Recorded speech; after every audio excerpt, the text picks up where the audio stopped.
I had never run a marathon. Right. I did the 100-mile race first, no training. But I had signed up for the marathon because it's the first Las Vegas marathon running down the strip of Las Vegas. So Las Vegas had a marathon, but this is the first time it's going to go down the strip. 2005, I'm like, hey, I'm going to sign up for it. I went on to Iraq, did deployment. When I come back, I'll be training for it, and I'll go do this race with my family. Me and my ex-wife and my mom signed up for it. So in Iraq, me and my boy, Sledge, in the book, we're just working out. We're doing crazy workouts. And my cardio was 20 minutes every Sunday on the elliptical trainer. That's the only cardio I did. So I call myself training for this marathon, right? So then, my boys got killed in that incident that happened, lone survivor, the whole Operation Red Wings. So that's what prompted me to do the 100-mile race. After the 100-mile race in November, it was like 2 or 3 weeks later, that marathon that we all signed up for that I didn't train for. I didn't train for the 100-mile race, didn't train at all for this. Like, hey, I'll drive there with you all. Because I tried to run the day before. Like, I can't even run I can't even run down the block.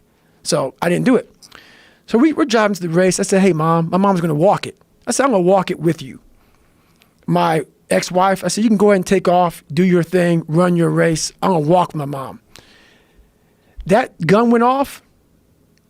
And something fucking happened.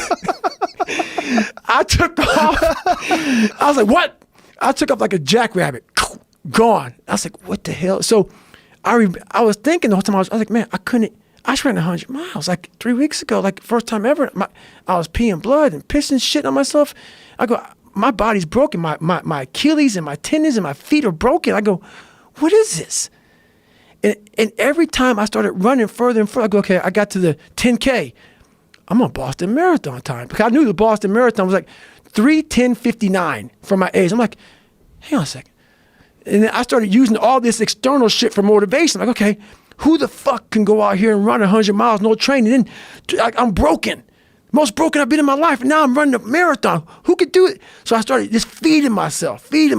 I get to half the mile. I'm about 30 seconds off the pace.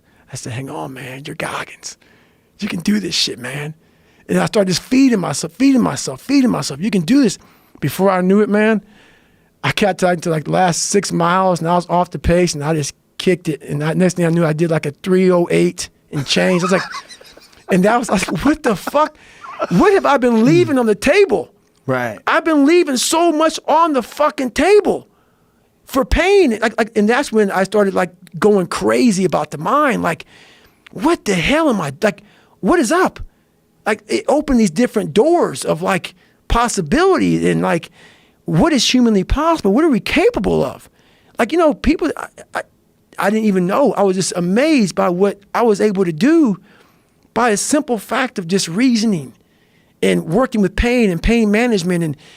And my mind just kept on growing from there. And it happened in Hell Week. It happened in the 100-mile race. It happened here. It started just evolving into what it is now, to where now I'm like, God, dog, man, the mind, we are leaving so much on the table. But people take me, he cusses so much, he sounds crazy. Don't listen to all that shit, man. Just cut out the bullshit. Cut out the bullshit. Just get to the weeds of that. You are fucking yourself up by not examining your brain. You're not examining your brain. Message it. That's done. You examine your fucking brain, and that takes some hard work and suffering. If you're not willing to do that, I'm sorry. And it seems like there's no way to do that as a bystander. No, you can't watch it, man. Yeah. You got to get out there and be like, oh, this hurts. This hurts real fucking bad. I don't think this is smart. And then, guess what happens? The body will adjust. It will adjust. And everybody goes, well, then the next question I get, but is there a time when it doesn't adjust? What the fuck? I get some of the stupidest shit, man. Like, don't take it with a grain of fucking salt, people. Those questions are people that are wanting to quit. Yes. And that's what I say. When should I quit? Yeah, like, did you ever like feel like, no, shut the fuck up. Stop. I don't want to, like that. There's always that next question. No, don't take it like go out there and run through a brick wall as many times as you can. No, I'm not saying be me. Don't run 205 miles at one time. I'm not saying do that. I'm saying start to learn the mind is powerful. It's powerful, man. It's unbelievable.